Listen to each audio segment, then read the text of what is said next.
Nakalagay na sa drive pero ayaw pa rin umabante. Rugol na lang? Oo, mas lumala na. Ayan o. Pa-drive na yan? Drive na yan. Atras ko, atras reverse ko. Reverse. Ayaw na talaga, no? Malungkot si boss. Nilagay sa drive, ayaw umandar. Nilagay sa reverse, ayaw pa rin. Nire-revolution na, in-accelerate na, ayaw pa rin umandar. Ang nakakatakot, bumibigla yan. Yo, kata nyo, bumigla o biglang andar. Pag ganitong automatic, ang problema dito, konti lang ang idea ko eh. Ang baon ko lang dito, biodiesel tsaka kortal.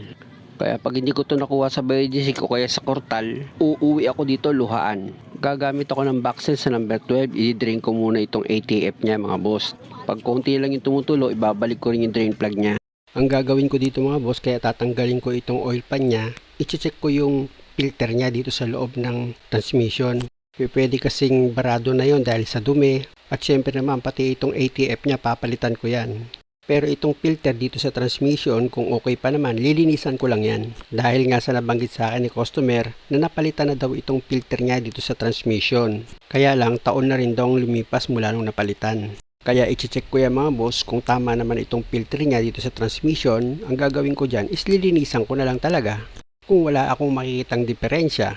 Kaya nga kung makikita nyo mga boss, sinimulan ko nang tanggalin yung mga bolt dito sa transmission. Sakit rin sa number 10 yung ginamit kong pantanggal dyan mga boss. Tsaka ako ngayon sa ginamitan ng impact. Kung gagamit naman kayo ng impact wrench mga boss, maselan yan. Kaya sigurado kayo na kapag pinindot nyo itong impact wrench nyo, sigurado kayo na paluwag. Kasi pag pahigpit yan, maaring sumobra kayo sa paghigpit at malustred itong kinakabitan ng mga bolt na number 10.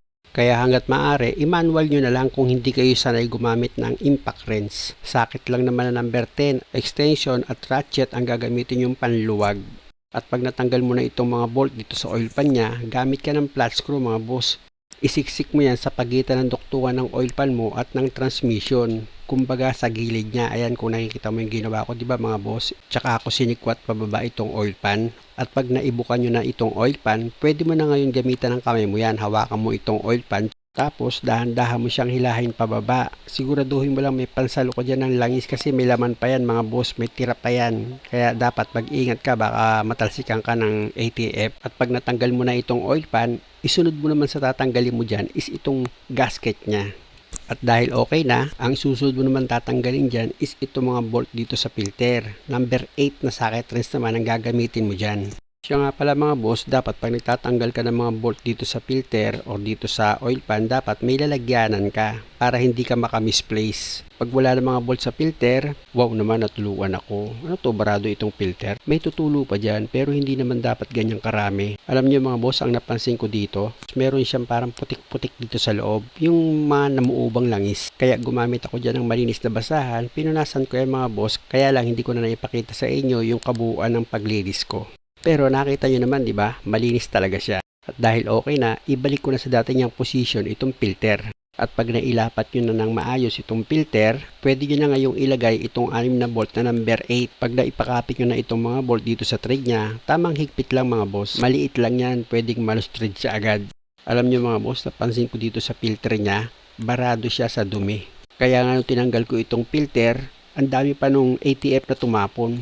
Yun nga lang, pati ako natapunan. Bigla kasing bulwak itong ATF niya. Sa paglinis naman na ginawa ko dito sa filter mga boss, binabad ko lang yan sa gasolina. Tapos hinanginan namin pero mahina lang. Pwede naman kasing masira yung screen yan o kaya mabutas sa lakas ng paghangin. Kaya dapat pag kayo naghangin, alalay lang.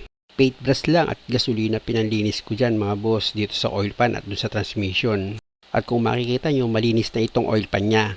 At nilalagyan ko na yan ng beta gray. At nakita nyo naman, di ba, dahil nga sa yung gasket niyan is naputol na, gumawa ako ng panibagong gasket. Ayan mga boss, Belimoid gasket. Gumupit na lang ako. Tapos binakat ko dito sa oil pan niya. Pag nailapat ko na itong Belimoid gasket, lalagyan ko rin yan ng beta gray. Para sigurado lang ako mga boss na hindi siya magkakaroon ng leak. Tapos gamit itong daliri ko, papantayin ko yung pagkakalagay ng beta gray. At syempre naman, hindi ko na naipakita sa inyo yung paglagay ko ng magnet. Dito sa oil pan, importante yung mga boss, huwag nyo kalimutang ilagay. Kung nakikita nyo mga boss yung hinawakan ng daliri ko, yung pipe na yan, sa dipstick yan nakaduktong. Kaya kailangan may i-shoot nyo muna siya bago nyo ilapat itong oil pan dito sa transmission. At kung sa palagay nyo okay na yung pagkakalapat nyo ng oil pan, pwede nyo na ngayon ilagay itong mga bolt nya na number 10. Pag naglagay kayo ng mga bolt mga boss, hanggat maaari, kamayin nyo muna. Ipakapit nyo muna siya dito sa mga thread nya. Paalala ko lang naman sa inyo yan mga boss, para maingatan kayo na huwag kayong makalustred. Alam nyo mga boss, pag maingat kayong gumawa or mag-DIY ng sasakyan nyo, hindi kayo magkakamali.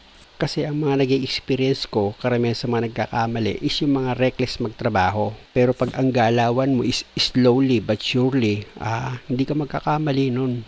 Lalo na pag bolt ng oil pa ng hihigpitan nyo. Dapat dahan-dahan lang sa paghigpit para sigurado kang pantay ang higpit mo. Di baling matagalan ka ng kaunti sa paghigpit, basta't sigurado. Para sa bandang huli, hindi siya magkaroon ng leak. Kita nyo naman, paikot-ikot lang ako pero patapos na ako maghigpit. At dahil okay na ako dyan mga boss, dito na ulit ako sa ibabaw ng makina. Magsasalin na ako dyan ng ATF dito sa transmission. Ilagay ko na itong imbudo mga boss at may nakaredy si customer na 3 litrong ATF. Ang inilagay dyan ng customer mga boss is yung original na ATF para dito. Ang ibig ko sabihin, sa Toyota na talaga siya bumili. Dahil nga sa sobrang busy ng sasakyan niya, talagang gamit na gamit. Pero kahit na old model itong sasakyan niya mga boss, ang tibay nito. Bukod sa gasoline, automatic pa. Sa 3 litro mga boss, 2.5 lang inilagay ko. Pero papanda rin pa namin yan. Pag nagkulang, saka namin dadagdagan. Ganun ang diskarte. Pag nagsukat naman ako ng lipstick nito mga boss dito sa transmission, nakalagay yan sa drive. Siyempre naman nakatapak sa preno, saka mo yung bulutin yung lipstick. Pag kulang dito sa sukat niya, di magdadagdag ako, ganun lang. Pero itry na natin itong sasakyan para masubukan natin kung okay na ba siya. Dito natin malalaman kung dahil nga sa baradong filter niya. Kaya nangyari hindi na siya makausad kahit na ilagay mo sa drive or ilagay mo sa reverse, ayaw nang mabante. Check na natin, bahala na yung customer humatol. Oo, mandar na agad. Kanina. Kanina, tagal no? Oo, neutral. Sige. Andar na siya. Hindi, kahit naman di mo lang asigasan di ba? Oo, di na. Kanina, hindi. Siguro naman mga boss, napansin nyo si customer, masaya na siya. Hindi katulad kanina bago ko umpisa yung trabaho, malungkot si customer at natural lang naman yon. Siyempre naman, isipin mo na lang kung sa daan ka abutin, di ba problema yon? Isa pa, magastos pa yon. Kaya naintindihan ko si customer kung nag-aalala siya dahil nga sa nakaabang na gastusin. Kaya sa customer na ang gamit is automatic, dapat updated kayo sa ATF ng transmission nyo.